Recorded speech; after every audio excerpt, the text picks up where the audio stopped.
नमस्कार, स्वागत है आप सभी का दैनिक सवेरा पर और मैं हूं आपके साथ पिंकी श्रीमान। कल हरियाणा के यमुनानगर में सीएम मनोहर लाल खट्टर ने जनसंवाद कार्यक्रम करते हुए जनता की समस्याएं सुनी, तो वहीं यहां के प्लाईवुड फैक्ट्री संचालकों को एक बड़ी सौगात भी दे गए। लेकिन आज दूसरी ओर हरियाणा उद्योग व्यापार मंडल की ओर से सीएम मनोहर लाल के इस जनसंवाद कार्यक्रम पर ही सवाल उठाने की बात सामने आई है। आखिर व्यापार मंडल ऐसा क्यों कर रहा है, आइए आपको दिखाते हैं। जनसंवाद कार्यक्रम में कल सीएम ने प्लाईवुड फैक्ट्रियों के संचालकों की लंबे समय से चल रही मांग को पूरा करते हुए लक्कड़ की खरीद पर लगने वाली 2% मार्केट फीस को घटाकर 1% कर बड़ी सौगात दी। इसके बाद प्लाईवुड फैक्ट्रियों के संचालकों को हर साल 8 करोड़ से ज्यादा का लाभ होने का अनुमान लगाया जा रहा है। लेकिन अपनी समस्या लेकर पहुंचा हरियाणा उद्योग व्यापार मंडल सीएम के इस जनसंवाद कार्यक्रम में पुलिस कर्मियों पर इनके साथ गलत व्यवहार करने के आरोप लगा रहा है। सुनिए क्या कुछ कहना है। हमने कई दिनों से बड़े बड़े पोस्टर बाजार में लगे देखे, बड़े बड़े है ना, हमने लोगों के चित्र देखे और एक ही बात वो लोग कह रहे थे कि हमारे माननीय मुख्यमंत्री जी यमुनानगर जनसंवाद जनता की मुसीबतों को सुनने के लिए आ रहे हैं। एक ही हर आदमी के मुंह पे यही था और मैं रोज वहाँ पे पूछता था, जितने लोग खड़े होते थे, भाई इतनी सफाई क्यों हो रही है, इतने यहाँ लोग क्यों आ रहे हैं, इतने डॉक्टर क्यों खड़े हैं, इतना क्या हो रहा है। तो एक ही बात कहते थे, मुख्यमंत्री जी आ रहे हैं, लोगों की समस्याओं का हल करेंगे। क्यों 9.5 साल में तो लोग दुखी इतने कर दिए इन लोगों ने कि आज समस्याओं का हल हो गया।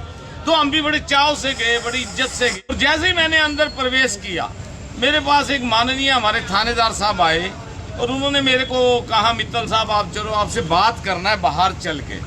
मैंने सोचा शायद मुख्यमंत्री से हमें अवार्ड देंगे उद्योग व्यापार मंडल को। व्यापारियों ने ये तक कह डाला कि ये जनसंवाद नहीं बल्कि चाटुकार संवाद है। साथ ही व्यापारी सीएम से सवाल कर रहे हैं कि आखिर उन्हें बाहर क्यों निकाला गया। आने वाले समय में व्यापारियों की ओर से इसका जवाब देने की चेतावनी भी दे दी गई है कि हमारे माननीय मुख्यमंत्री जी यमुनानगर जनसंवाद जनता की मुसीबतों को सुनने के लिए आ रहे हैं।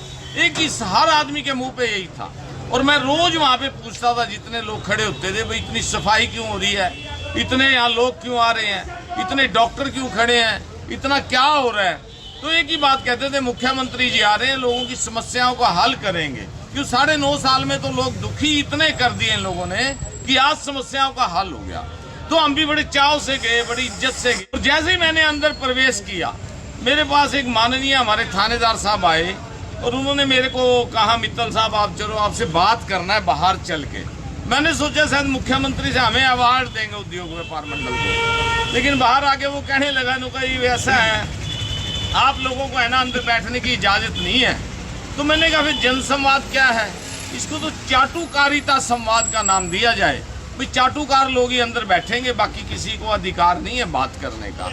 हमने कई मुद्दे लेके गए थे, हमने बातें करनी थी, हमने बातें रखनी थी। लेकिन आज हमें बड़ा दुख हुआ कि इस सरकार को, इतनी घमंडी सरकार है, इतनी घमंड से भर चुकी है 9.5 सालों में, कि आने वाले समय में जो आज इन्होंने हाल किया, इतने रुपए लगाने के बाद, इतना हमारा जीएसटी का रुपया खर्च करने के बाद, व्यापारियों को निराश वापस आना पड़ा। और मैं पूरे हरियाणा के व्यापारियों को कहूँगा, भाई जहां भी ये लोग जाते हैं, मीटिंग करते हैं, जनसंवाद करते हैं, चाटुकारिता संवाद कर रहे हैं, व्यापारी समाज वहां ना जाए, व्यापारी समाज जाके अपमानित ना हो। और आने वाले समय में इन लोगों के घमंडियों के सामने व्यापारी समाज अपने नुमाइंदे खड़े करेगा। नुमाइंदे करने पड़ेंगे, नहीं ये लोग जीने नहीं देंगे हमें, और ये लोग हटाने आपकी बार हमें बाहर निकालना। जगाधरी से दैनिक सवेरा के लिए हरीश कोहली की रिपोर्ट।